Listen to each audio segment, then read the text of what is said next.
Hello everyone, welcome back to my channel. আজকের এই ভিডিওতে তোমাদের সঙ্গে আলোচনা করব সিএসআইআর মানে central electronics engineering and research ইনস্টিটিউটের তরফ থেকে প্রকাশিত একটি নতুন রিক্রুটমেন্ট নোটিফিকেশন নিয়ে। তো তোমরা এখানে দেখতে পাচ্ছ গভর্নমেন্ট অফ ইন্ডিয়া অ্যান্ড এটি কিন্তু অবস্থিত রাজস্থান।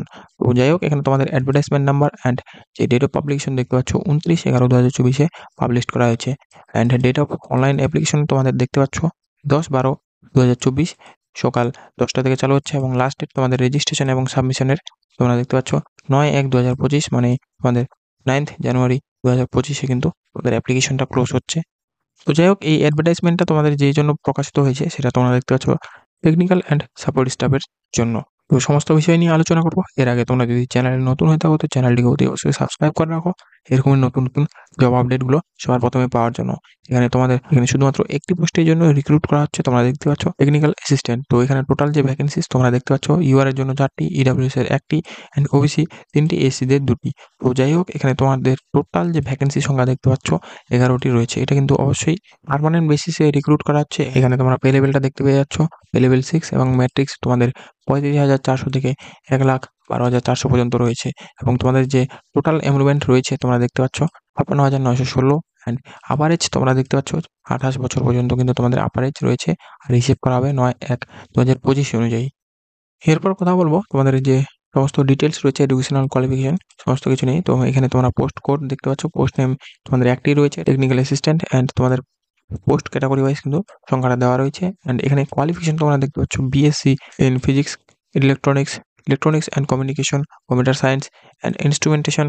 এই সমস্ত বিষয়গুলো রয়েছে। এই সমস্ত বিষয়ে তোমরা বিএসসি কোয়ালিফাই থেকে থাকো তাহলে কিন্তু তোমরা অবশ্যই এই পোস্টের জন্য এলিজিবল। এখানে মিনিমাম 60% তোমাদের মার্কস চাওয়া হয়েছে অ্যান্ড 1 ইয়ার্স অফ এক্সপিরিয়েন্স তোমাদের ইন রিলেভেন্ট ডিসিপ্লিন তোমাদের থাকতে হবে from a recognised institute or organisation. তো যাই হোক, অথবা তোমাদের যে বিএসসি ইন সেম যে বিষয়গুলো রয়েছে সেগুলো কিন্তু তোমরা কোয়ালিফাই করে থাকলেই এলিজিবল হয়ে থাকবে। এর সাথে তোমাদের কিন্তু 60% মার্কস লাগছে minimum, and 1 years of full time তোমাদের প্রফেশনাল কোয়ালিফিকেশন যদি থেকে থাকে তাহলে কিন্তু তোমরা এই পোস্টের জন্য এলিজিবল। আর বাকি যে আরেকটি পোস্ট তোমরা দেখতে পাচ্ছ এটাও কিন্তু টেকনিক্যাল অ্যাসিস্ট্যান্ট। এখানে তোমাদের পিডব্লিউ অ্যান্ড ব্যাকলগের ক্ষেত্রে রয়েছে। এখানে তোমরা শুধু diploma in computer IT engineer বা টেক এই সমস্ত বিষয়ে 3 ইয়ার্সের যে ফুল টাইম ডিউরেশনের ডিপ্লোমা রয়েছে সেখানে তোমাদের 60% মিনিমাম মার্কসে কোয়ালিফাই করে থাকলেই এলিজিবল, এবং এর সাথে তোমাদের 2 ইয়ার্সের কম্পিউটার সায়েন্স বা আইটি, টেক অর ইঞ্জিনিয়ার যেকোনো একটিতে তোমাদের যদি এক্সপিরিয়েন্স থেকে থাকে তাহলে কিন্তু এই পোস্টের জন্য এলিজিবল। অথবা এখানে আদারওয়াইজ তোমাদের আরেকটি এলিজিবিলিটি দেওয়া হয়েছে, এখানেও কিন্তু তোমাদের 2 ইয়ার্সের কম্পিউটার বা আইটি নিয়ে এক্সপিরিয়েন্স থাকতে হবে। আর কি তোমাদের রিকোয়ারমেন্ট রয়েছে এই পদের জন্য, কিন্তু কোনো রকমের এখানে জব রিকোয়ারমেন্ট নেই।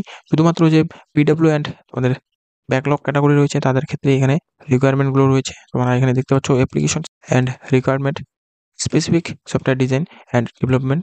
তো যাই হোক, এখানে তোমাদের design and development of website with static and dynamic page. তো এই সমস্ত বিষয়গুলো যে তোমাদের রয়েছে এগুলো কিন্তু তোমাদের অবশ্যই জানা থাকতে হবে। এটাই কিন্তু মেনলি এখানে চাওয়া হয়েছে। তো এরপর তোমাদের এখানে সিলেকশন প্রসিডিওর দেওয়া রয়েছে টেকনিক্যাল অ্যাসিস্ট্যান্টের ক্ষেত্রে। এখানে তোমাদের কিন্তু অবশ্যই যে স্ক্রিনিং কমিটি রয়েছে তারা কিন্তু তোমাদের যে ট্রেড টেস্ট রয়েছে সেটাই নিবে, এবং তারপরে কিন্তু তোমরা যারা ট্রেড টেস্টে কোয়ালিফাই হবে তারপরেই তোমরা যে কম্পিটিটিভ এক্সাম রয়েছে সেই এক্সামে বসতে পারবে, এবং সেই কম্পিটিটিভ এক্সামের উপরেই তোমাদের কিন্তু ফাইনাল যে মেরিট লিস্ট সেটা তৈরি করা হবে। আর তোমাদের মোড অফ এক্সাম তোমরা দেখতে পাচ্ছ টেকনিক্যাল অ্যাসিস্ট্যান্টের ক্ষেত্রে। তো এখানে কিন্তু তোমাদের যে এই পোস্টটি রয়েছে এই পোস্টের ক্ষেত্রে তোমাদের 3টি পেপার দিতে হচ্ছে, পেপার 1, পেপার 2, পেপার 3। তো এখানে তোমাদের যে মিনিমাম একটি মার্কস রয়েছে সেটা কিন্তু তুলতে হবে পেপার 1 এ, আর ফাইনাল তোমাদের যে মেরিট লিস্ট তৈরি হবে সেটা অবশ্যই তোমাদের পেপার 2 অ্যান্ড পেপার 3 এর উপর ডিপেন্ড করে। আর এখানে তোমাদের যে টেকনিক্যাল অ্যাসিস্ট্যান্টের সমস্ত ডিটেইলস দেওয়া রয়েছে। মোড অফ এক্সাম তোমরা দেখতে পাচ্ছ ওএমআর বা কম্পিউটার বেসড টেস্ট যেকোনো একটি হতে পারে। মিডিয়াম অফ কোয়েশ্চেন্স তোমরা এখানে দেখতে পাচ্ছ ইংলিশ আর হিন্দি দুটোই থাকবে। Escaped the questions of English language. আর তোমাদের যে স্ট্যান্ডার্ড অফ এক্সাম রয়েছে সেটা তোমরা দেখতে পাচ্ছ ডিপ্লোমা বা গ্র্যাজুয়েট লেভেলে তোমাদের কিন্তু স্ট্যান্ডার্ড থেকে থাকতেছে। আর নাম্বার অফ কোয়েশ্চেন তোমরা দেখতে পাচ্ছ 200টি রয়েছে, অ্যান্ড টোটাল টাইম তোমরা পেয়ে থাকবে 3 ঘন্টার। তো এখানে পেপার 1 তোমরা দেখতে পাচ্ছ এখানে মেন্টাল এবিলিটি টেস্ট 50টি কোয়েশ্চেন আর ম্যাক্সিমাম মার্কস 100 রয়েছে। তো যাই হোক, এখানে তোমাদের নেগেটিভ মার্কিং তো অবশ্যই নেই, এটাই কিন্তু এই পেপারের স্পেশালিটি। অ্যান্ড পেপার 2 তোমরা দেখতে পাচ্ছ এখানে তোমাদের জেনারেল অ্যাওয়ারনেস অ্যান্ড যে ইংলিশ ল্যাঙ্গুয়েজ রয়েছে তার উপরে টোটাল 50টি কোয়েশ্চেন থাকতেছে 75 করে। আর এখানে কিন্তু তোমাদের অবশ্যই 1 negative mark for every wrong answer. তো প্রত্যেকটি রং অ্যান্সারের ক্ষেত্রে কিন্তু 1 নাম্বার করে তো এখানে নেগেটিভ মার্কিং থাকতেছে, এটা কিন্তু 2 সাবজেক্টের ক্ষেত্রেই। এরপরে পেপার 3 রয়েছে। তো এখানে তোমাদের যে কনসার্ন সাবজেক্ট রয়েছে সেই বিষয়ে 100টি কোয়েশ্চেন থাকবে 300 মার্কসের। অ্যান্ড তোমাদের এখানেও কিন্তু 1 negative mark for every wrong answer থাকবে। বাকি এখানে তোমাদের এজ রিল্যাক্সেশন তোমরা পেয়ে থাকবে 5 ইয়ার্সের এসসি, এসটি অ্যান্ড 3 ইয়ার্সের তোমাদের ওবিসি নন ক্রিমি লেয়ার। এভাবে তোমাদের যে গভর্নমেন্ট গাইডলাইন্সগুলো রয়েছে সেই অনুযায়ী তোমাদের রিল্যাক্সেশনটা তোমরা পেয়ে থাকবে। এরপর তোমাদের যে জেনারেল ইনস্ট্রাকশন বা কন্ডিশনগুলো রয়েছে সেগুলো তোমরা অবশ্যই নোটিফিকেশনটি টেলিগ্রাম গ্রুপ থেকে ডাউনলোড করে নিয়ে দেখতে পারো। এখানে বেসিক্যালি তোমাদের ইন্ডিয়ান সিটিজেন হতে হবে। এই সমস্ত বিষয় নিয়ে তোমাদের সমস্ত গাইডলাইন্স এখানে দেওয়া রয়েছে, কী করতে হবে আর কী থাকতে হবে। আর এখানে এরপরে তোমাদের হাউ টু অ্যাপ্লাই তোমরা দেখতে পাচ্ছ। এখানে তোমাদের যে অফিসিয়াল ওয়েবসাইট রয়েছে সেখানে গিয়ে কিন্তু তোমাদের অনলাইন ফর্ম ফিল আপটি করতে হবে।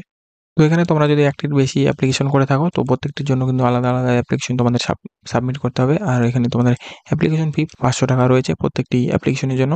আর এখানে তোমাদের যে অনলাইন অ্যাপ্লিকেশন যেটা তোমাদের বলেই দিলাম 10/12/2024 থেকে চালু হচ্ছে এবং 9/1/2025 পর্যন্ত চলবে। আর অ্যাপ্লিকেশন ফিটা তোমরা কিন্তু অবশ্যই অনলাইন মাধ্যমে দিতে পারবে। তোমাদের ব্যাংক ট্রান্সফার বা নেট ব্যাংকিং এই কয়েকটি মাধ্যমেই তোমরা পেমেন্টটি করতে পারবে। এখানে তোমাদের bank name, account and IFSC, branch name সমস্ত কিছুই দেওয়া রয়েছে। তোমরা যারা ফর্মটি ফিল আপ করবে তাদের জন্য কিন্তু এটাই গুরুত্বপূর্ণ। অবশ্যই কিন্তু তোমরা এই অ্যাকাউন্ট ডিটেলসগুলো নোট করে রাখবে। আর এখানে তোমাদের SC, ST, PW women and other gender, CSIR employees and ex serviceman যারা রয়েছে তাদের ক্ষেত্রে কিন্তু কোনো রকমের অ্যাপ্লিকেশন ফি এখানে চাওয়া হচ্ছে না। তো এরপর তোমাদের যে ডকুমেন্টগুলো রয়েছে রিকোয়ার্ড সেগুলো তোমরা দেখতে পাচ্ছ, যেগুলো আপলোড করতে হবে। এখানে 10th পাসের সমস্ত সার্টিফিকেট অ্যান্ড মার্কশিট লাগবে, 12th পাসেরও সেম। অ্যান্ড তোমাদের বিএসসি সার্টিফিকেট বা রেজাল্টগুলো যে রয়েছে প্রত্যেকটি সেমিস্টার বা ইয়ার ওয়াইজ, তো সেগুলো অ্যান্ড কাস্ট সার্টিফিকেট যদি তোমাদের থেকে থাকে তাহলে কিন্তু তোমাদের সেটাও লাগবে। এক্সপিরিয়েন্স সার্টিফিকেটটাও লাগবে। আর যারা কাজ করছো মানে এখনো কাজে যুক্ত আছো তাদের ক্ষেত্রে এনওসি সার্টিফিকেট অ্যান্ড পিডব্লিউ যারা রয়েছে তাদের ক্ষেত্রে পিডব্লিউ অ্যান্ড ফি রিসিপ্টটাও কিন্তু তোমাদের এখানে লাগছে। আর এখানে কিন্তু তোমাদের কোনো রকমের হার্ড কপি সেন্ড করতে হচ্ছে না, এটাই মেনলি বলা রয়েছে। তো যাই হোক, এই হচ্ছে সমস্ত ডিটেলস আজকের এই নোটিফিকেশন নিয়ে। তো যদি তোমাদের ভিডিওটি ভালো লাগে ভিডিওটিকে একটি লাইক অ্যান্ড চ্যানেলে তোমরা নতুন হয়ে থাকলে চ্যানেলটিকে অতি অবশ্যই সাবস্ক্রাইব করে রাখো এরকমই নতুন নতুন জব আপডেটগুলো সবার প্রথমে পাওয়ার জন্য। তো এরপর দেখা হচ্ছে পরবর্তী নতুন কোনো জব আপডেটের সাথে।